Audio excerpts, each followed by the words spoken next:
Welcome back for part 3 of making a small parang.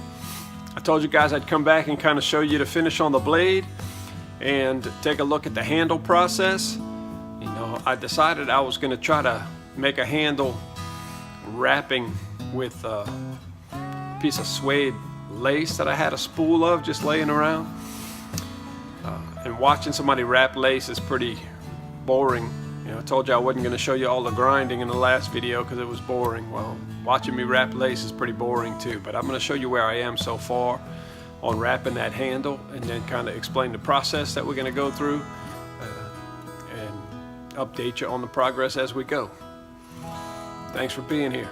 So this thing's been laying around for a while. It's a little bit faded, but I think you can see it's suede lace. It's a toast color, 3 millimeters, and it had 25 yards when I first started. It came from Hobby Lobby.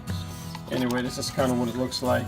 The quality of this thing changed as I got toward the end of the spool. It was more of a square or thicker piece when I started out, and the closer I got to the end of the spool, the thinner and more fuzzy kind of looking it got. But anyway, that's what I used to make a handle. So you can imagine by looking at it how many wraps it took to actually create the handle that I'm trying to create on this blade.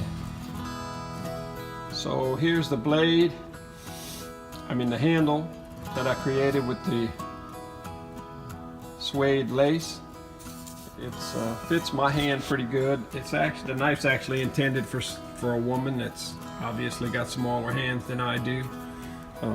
So you know, for myself the handle could have been a little bit bigger, but it's right about where I want it right now. I may try to thread this end and put a little mild steel pommel on the end of it, and then this suede is just going to get soaked in epoxy. So I told you I'd give you an update on the blade. That's kind of where we are on the finish of the blade. This is purposely got a little bit of a texture to it. You can kind of see when the light hits it, it looks a little different on the bevel than it does at the top of the knife. Went ahead and got the blade covered in plastic and tape to protect the blade.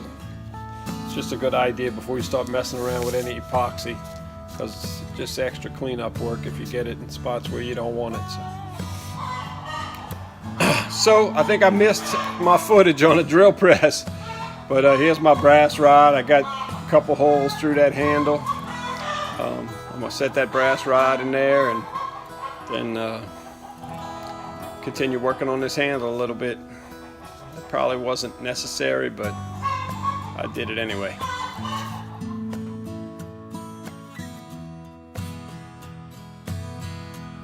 So push those 2 pins back out, put some epoxy on them, and then stick them back in there so they don't move around. This is a 1/4 inch hex die that I'm going to use to cut a thread on the end of this tang so I can put a little mild steel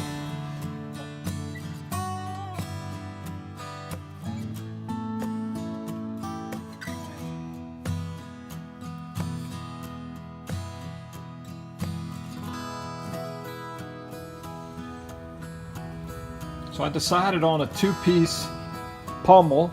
Anyway, I like the way the design looks. Got to clean up this handle a little bit.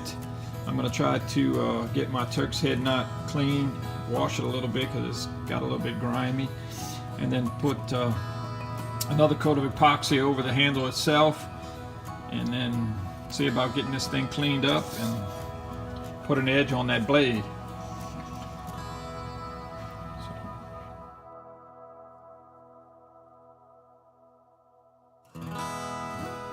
It's about time to wrap up this part 3 video on making a small parang.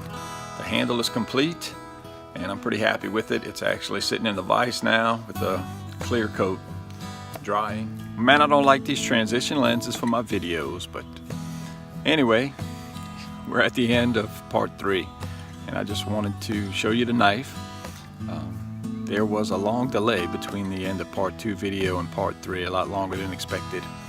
My mother passed away, and then within a couple weeks, or less than 2 weeks, her only remaining sibling passed away, so I had to take a break for a while.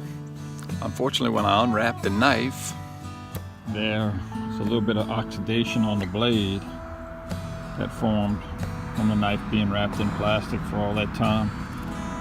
So anyway, you can see a little bit of it there. But this is the finished product. Got my pommel on the end, my handles sanded and refinished a few times. Turk's head knot there for a little decorative touch. So there's my parang. So the knife is complete, and I'll make a part 4 video of making the sheath for this knife. There you go. I hope you enjoyed it. Thanks for watching. Please like and subscribe to the channel.